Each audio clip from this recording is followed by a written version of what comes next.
My name is Peter Landau. I'm the managing editor of newsjunkie.net. And today I have Colin Brewer, who is the local editor of the Glasgow Bell. Thanks for joining me today. Great to be with you. I wanted to first start with what brought you to local journalism and what made the Bell the right place for you to do it. Yeah, I'm not sure how personal you want to get. This wasn't my first job in journalism. I started this very small documentary company in London just after I finished my master's in journalism there, just doing research. And that was during COVID. Obviously, you're interested in business models, and that company's business model was subletting its office space because it used to need a lot more when it was doing physical real cuttings with the equipment, didn't need all that anymore. That's how it kept itself ticking over.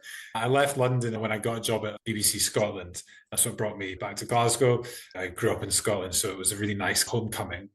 But BBC Scotland's not entirely local. It's national within Scotland. BBC Scotland isn't local. I was doing investigative documentaries for a while. Like lots of early careers in the BBC, there's fixed term contracts. Investigative documentaries for 6 months, arts radio for another 6. You move around. And it's hard in CNN and other big broadcasters to really forge a path in these big organizations if you're not identified talent early on. And I was certainly feeling that way. And then, the job came up in the Glasgow Bell. And I was only aware of it for a couple articles that had made a bit of a splash because they were talking about cultural talking points that traditional media wasn't touching. In journalism news, it's hard to cover whether the gentrification of one part of the city can be embodied in one particular controversial bakery, for example. That was one of the pieces that I'd really heard about the Bell through. So I thought, this is really interesting. And I applied. I took a small pay cut to join because I could tell instantly that the sort of autonomy we'd be doing, the sort of issues we'd be covering would be really kind of innovative. And you could tell it was a new thing. And to get away from this sense of decline that you feel in some legacy organizations to the opposite, which is an innovative model. I'm really happy with the decision. How would you describe the Bell's model to somebody who only knows the traditional local newspaper model? So we are one of now 7 local online, you can think about it like a newsletter. However, we've got a fully functioning website that is the main kind of landing page for the publication.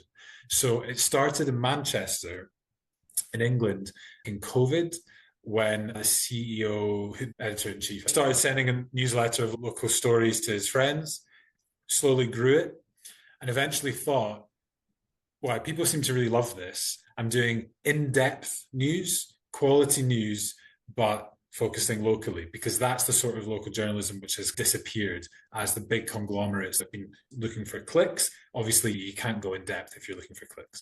So he thought maybe people will pay to have this quality journalism applied to their neighborhood. And eventually it grew, and the Manchester one's now been going for about 5 or 6 years. Then they opened in Sheffield, and those 2 publications, I think, are profitable, which is quite an achievement to make in-depth local news, which now employs almost 30 journalists. To make that sustainable is amazing. So it's subscriber funded, people pay monthly, and we publish between 3 and 5 times a week. The Glasgow one's coming up for 2 years old now, and it's going really well. The growth is really positive. People are very receptive. So it's subscriber base, and that is a couple of newsletters a week or a couple of articles a week? We kind of combine them. So on a Monday, we do a Monday briefing, and that is a summary of local news. And that can range between a paragraph for each story or maybe 3 paragraphs. We try to make it original because there's a big emphasis on we are on the ground locals doing reporting. So it's not recycled press releases. If that is the sort of story that's in the news, we'll then go out and try and add our own on the ground. This is what's really happening or something like that. Then we have reviews, recommendations, local chit chat, sometimes gossip, jokes. That adds to the sense that we are here, we're reporters in the neighborhood. And I think a big part of what we do and why it's growing, becoming more successful, is because we create this sense of community. We're just part of Glasgow. So that's the Monday. And then in the midweek, we'll do a more traditional, harder news story. That will usually be a minimum of 1,200 words, and it can go up to 3,000 sometimes. So that is a level of commitment and reporting which hasn't really been seen in local news in Scotland for quite a while. Certainly not in Glasgow. The northeast of Scotland has the legacy news there stays quite strong. And then we do a weekend read, which tends to be maybe a bit lighter, it'll be a feature. So it's this really nice mix of in-depth, harder news, which often includes investigations. And local investigations basically haven't existed in lots of local news in the UK. Yeah, I was going to ask if you cover like stories like school boards, if you have that in Glasgow, and Yeah. community politics, on the local level. Yeah, it's funny. I think that question reflects this sort of prejudice. I'm not saying you have it, this prejudice that I felt, and I probably had myself, to be honest, when I was studying journalism.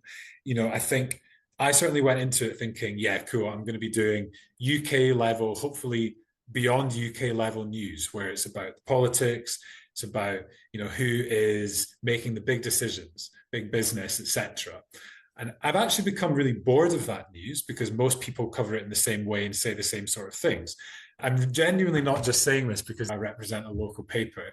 I was kind of been blown away at the richness, the diversity, the drama that you can find in stories locally if you just look. Glasgow is a city, Greater Glasgow, I should say, is kind of up to 2 million people, depending where you draw the boundaries. So it's big, but it's not New York size, it's not Los Angeles size. Yet here, I'm convinced that if we hired 3 more reporters, there's 3 of us working on it right now, we would never run out of really interesting, genuinely exciting stories to tell that are packed with quirkiness and drama. And the better we do, the more those stories we unearth and they filter their way up into the mainstream coverage. I don't doubt anywhere you have a group of people, you're going to have colorful stories and personalities. But I guess I was just saying that as a person with kids, school board, what's going on at the local school level or what's going on at the local government level is going to be very impactful and is often just not covered in smaller communities or even larger communities. I've got a great example of that. So yes, we do a lot of that because obviously, as you know, parents care a lot about schools. So any story about schools is read very well. It's also very important. There was this one private school in the south of Glasgow, quite an elite private school, that announced in January it was going to close. And there was some media coverage just repeating what the school had said. They've come under financial strain. The charity regulator is actually investigating the directors of the school for misconduct. Or, sorry, it might not be misconduct, it's misadministration or something like that. What was interesting is we thought, there's probably something else going on here because the 2 guys running it had kids at the school, were really prominent local businessmen who run an ice cream and a pizza company. So we dig around and we find out this really interesting history of how another rich parent had loaned the school £2 million to keep it going. There's been accusations about how well it's been run. Fast forward to June, it shuts in last minute notice because a liquidator comes in, realizes the school has no insurance, cancels the fun day for the kids. There's kids in tears. Because we had gone in-depth, contacted teachers, contacted parents, we were able to go to the school and cover the complete collapse of the school, which left dozens of teachers redundant, not going to get redundancy pay, won't get their June wage, which I think is really important coverage from their point of view. It was also super colorful because we were there. And then on top of that, there's this context in UK politics about increased VAT taxes on private schools and how that's impacting private schools. We've done a great kind of example of an on-the-ground impact of this policy by following it very closely. You mentioned earlier that you're on a subscription model. So is it reporting that makes the people that subscribe value what you're doing, or how do you get people to subscribe to your newsletter? Yeah, obviously it's something we're always figuring out. Our managing editor has this good saying, win respect, but lols win hearts. So we always are trying to mix it up. For example, that story I was just mentioning did get us quite a few subscribers. I think partially because private school parents are better off, maybe more likely to pay. You can be cynical with these things. But also one of the stories that performed best for us was us ranking Glasgow's bakeries, which is under no definition of hard journalism does that come close. People will subscribe for different reasons, and we need to try and reach as many different people as possible. Investigations can often have a kind of negative connotation, and not everyone wants to hear just negative things about the area they live in. So those positive stories or those quirky stories or lighter ones are also really popular. So I think we just try and cover as many different types of stories as possible. Do you find there's a tension between covering the story and not alienating the readership or subscribers? How would we alienate? Well, I just meant, does it prevent you editorially from maybe digging as deep if you're fearful that this might cause you to lose some subscribers? Is there an editorial sort of advertorial wall between the two, or Yeah, not really. I think we haven't had a story yet that's lost us subscribers. We've covered some controversial topics, which has had blowback, and that doesn't deter us from doing it. Most of the time in modern day journalism, the people that shout loudest tend to be a minority anyway. So most of the time if there is any kickback, the overall response is positive and people are pleased that someone locally is making the effort to get stuck into certain issues, if that makes sense. In terms of the alienation, I think the broader risk is an overall narrative about the city, because lots of investigations are negative. And how much do you uncover about the city before people associate your paper with being like a harbinger of doom and bad news about the place they love? We're not there yet, and I don't think we will get there, because I think still people appreciate it. But we're always trying to find that balance. If we love Glasgow, we're talking up Glasgow, and we want to be like Glasgow cheerleaders while having that journalistic cynicism that you need. Right. Don't look at it through rose-colored glasses. Sure. You mentioned that you wanted to have a few more reporters on staff. So what resources or infrastructure do independent local newsrooms lack when undertaking serious investigative work like you do? I mean, in some of the local titles, there's only really two local titles that kind of directly claim to cover Glasgow. Their journalists are both tasked with producing 5-6 stories a day, whereas we, between three of us, are focusing on about 3 or 4 a week. I know they're very jealous of that, because what journalists wouldn't want that extra time. That's obviously the main resource is time. I think there's also some of our really popular stories are quite nuanced and don't provide the headline you initially thought they would, like the really attention-grabbing headline. Because we've built up the reputation of in-depth, people are okay with that, and a lot of people still read the story and subscribe. These other papers might not think that they're able to get the clicks that they need to make that story worthwhile. And I know that, for example, Reach PLC, one of the UK's largest publishers, which owns a lot of local press, they're now, it's in their name, Reach PLC. They go for reach. They have announced lots of fanfare and criticism that they're moving away from clicks at all cost and reinvesting in quality news. I do think that our organisation has been one of the motivating factors there at the success of it. You've heard the attention economy, right, with the fight for clicks and stuff. Do you really think that that's turning around? If a place like Reach is following your model, you have a subscription model. It doesn't matter about SEO and stuff like that, I guess. SEO helps, because our big challenge, if I meet someone in the street and ask them about our paper, they probably haven't heard of us yet. They might have, and I have bumped into people who have, but Glasgow's a fairly big place and there's a lot of eyeballs to get in front of. So reach matters. Reach PLC's change is going to be really interesting to me, how they actually do it. I think they'll probably just put more stuff behind the paywall, because organizations like ours have shown if you do quality stuff about issues and places people care about, they will pay. Do I really believe that industry's changing? We'll see. It's working at the moment for us. We are on a path to financial sustainability. I do think Glasgow is crying out for this sort of news as well. So I'll be bullish.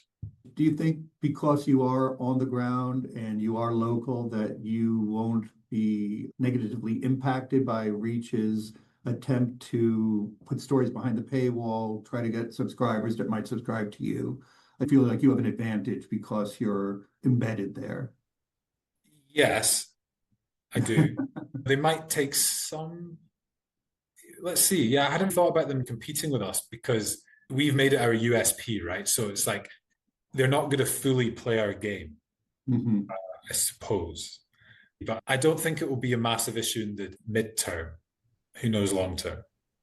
Now, what does community mean for you, the Bell? You're Mm. dealing with a citywide publication, and I imagine Glasgow is varied and unequal in the Yeah. communities that are there. So Yeah. how do you deal with that in terms of coverage? So Glasgow's a very proud working class city. Class is a massive thing in the UK. It's very political. So how you cover certain issues, certain areas, you have to be very sensitive. You have to involve the people there. You have to listen, devote time to these issues. There's been some stories we've done of subjects that I've been genuinely very proud that we've been able to cover them sensitive without being shy. Well, just covering a varied community. How do that successfully without making somebody feel like, oh, you're not talking about us? I think we're doing an okay job. We've started tracking which parts of the area we've covered. And Mhm. semi-regular stories we do is where you focus on an area that is almost never mentioned in the news.